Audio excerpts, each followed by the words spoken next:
Quem sabe faz a hora, não espera acontecer. O bom navegador não espera o vento, ele vai atrás. Ou senta e chora, ou levanta e enfrenta.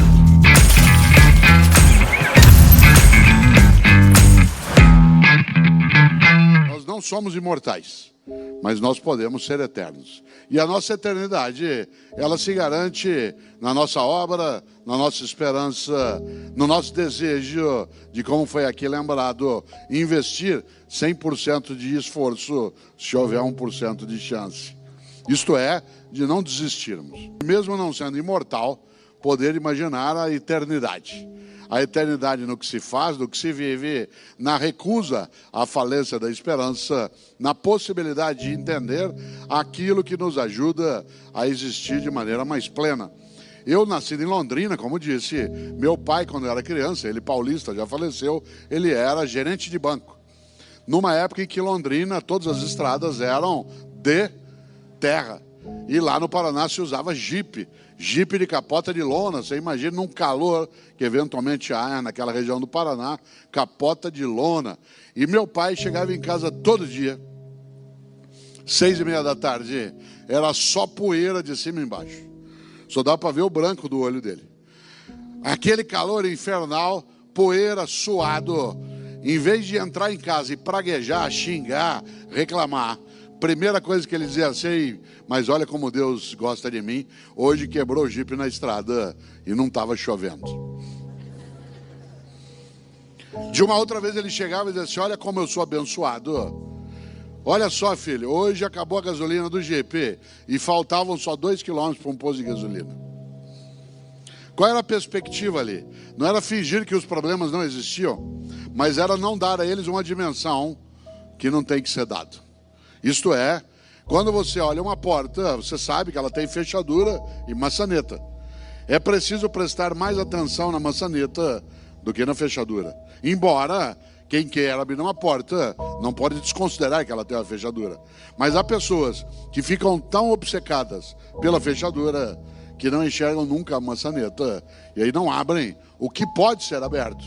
E nesse sentido, claro, a ideia de uma capacidade de ter a percepção do não desistir, de ir buscar, de procurar, é algo decisivo. Na vida é preciso ter esperança, mas tem que ser esperança do verbo esperançar. Porque tem gente que tem esperança do verbo esperar. E esperança do verbo esperar não é esperança, é espera. Eu espero que dê certo, espero que resolva, espero que aconteça. Isso não é esperança, é espera. Esperançar é ir atrás, é se juntar, é não desistir. Esperançar é ter uma postura ativa em relação àquilo que pode, inclusive, nos perturbar, como perturba estando vivo. Eu gosto muito de lembrar de uma situação que vivi há uns 5 anos em São Paulo. Estava eu num congresso da área de enfermagem. E quando terminou, havia um debate. 2.000 enfermeiras num espaço. E aí uma enfermeira, a hora que terminou a atividade, que ela veio para o debate, ela perguntou, pegou o microfone e fez uma pergunta que um filósofo gosta de responder. Ela virou e falou assim: professor, o que o senhor quer que fale sobre o senhor no seu velório? Pergunta funda. E eu aí dei uma volta, fui a Platão, Aristóteles, Heráclito, Parmênides, Anaxágoras, Anaxímenes, Pitágoras, Zenão. Falei, eu vou pegar essa enfermeira na volta, ela vai ver. Fui dando uma volta. Na hora que eu terminei, virei para ela e falei assim: e você? O que você quer que fale de você no teu velório? Ela falou, quero que fale assim: nossa, ela está mexendo.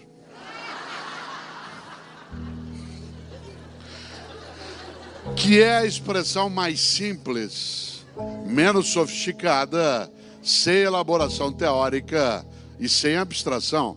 Afinal, o que é que um ser vivo deseja? Permanecer vivo. Se essa vitalidade nos honra, se essa vitalidade ainda é digna, se essa vitalidade não nos machuca. Nesse sentido, é claro que o sentido da vida se coloca na possibilidade de tê-la naquilo que ela pode ser de plenitude, naquilo que impede, algo decisivo. Quando você é jovem, como há vários aqui, para você chegar a 60, 70, demora.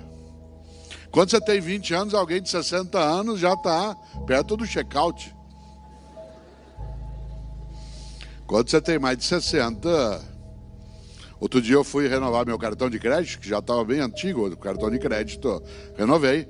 E aí fui fazer uma compra na internet e naquele momento da compra em que você tem que colocar a data de validade do cartão de crédito, eu quase fiquei meditando, meu cartão tem mais validade que eu.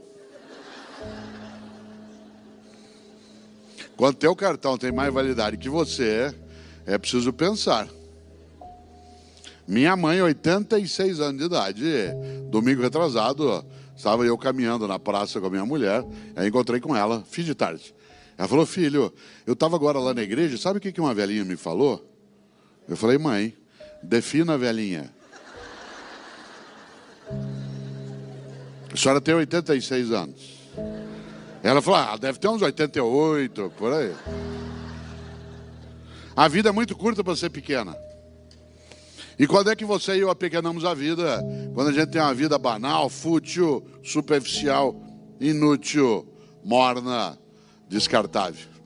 Um grande pensador gaúcho tem uma frase de uma clareza, só não entende quem não quer. Disse ele, a única coisa que você leva da vida é a vida que você leva. A única coisa que você leva da vida é a vida que você leva, não é a vida que te leva. É a vida que você leva. Com a tua condição, com a tua esperança, com a tua turbulência, com a tua dificuldade, mas sem acovardar-se, sem desistir, sem entregar. Interessante. Essa expressão de Aparicio Torelli, a única coisa que você leva da vida é a vida que você leva, ela se aproxima um pouco do grande poeta gaúcho, que é aquele sim que eu admiro mais, Mário Quintana, um homem estupendo. Todos esses que aí estão atravancando o meu caminho, eles passarão, eu passarinho. Todos esses que aí estão atravancando o meu caminho, eles passarão, eu passarinho. Mário Quintana, um homem genial. Ele tem uma trova que eu vou fazê-la para você e eu não esquecemos. Ele diz, um dia pronto, me acabo. Seja o que tem de ser, morrer que me importa, o diabo é deixar de viver. E quando é que você e eu deixamos de viver?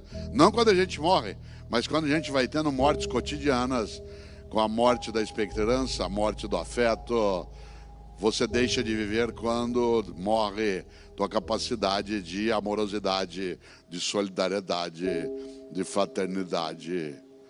Por isso, quando Disraeli fala, a vida é muito curta para ser pequena, é claro que nós não somos, obviamente, imortais. Mas nós podemos ser eternos. Claro que imortais não somos.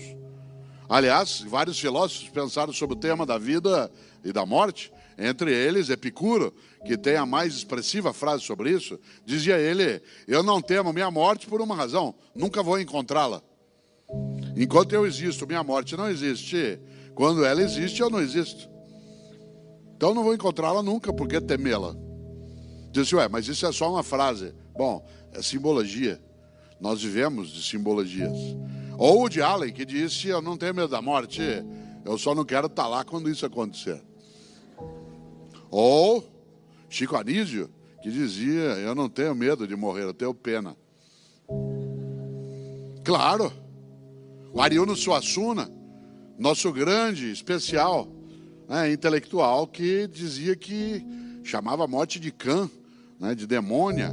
Claro que ele estava falando ali não da morte que um dia já o levou, mas da vida que podia ser banal, fútil.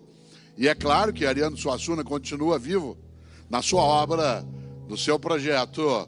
Cada vez que um de nós assiste o Alto da Compadecida, vive ele outra vez? Claro. Mas não precisa ser um escritor, um ator, não precisa ser um inventor. Cada um e cada uma de nós tem a sua obra no dia a dia. Tem a sua obra naquilo que faz. Interessante. Eu, Cortella, até 10 anos de idade não havia televisão na minha cidade. Não é que não havia TV na minha casa, não havia TV na minha cidade. Por isso, à noite, o que eu fazia? Ficava pensando, não tinha o que fazer. E do que eu pensava? Que no dia que eu morresse, qual seria o meu epitáfio? Isto é, qual seria a inscrição no meu túmulo? Eu já tinha tendência à inutilidade filosófica e ficava pensando isso. Hoje eu não tenho mais essa questão porque eu não quero ser sepultado, eu quero ser cremado. Essa é uma decisão individual, cada um que decide.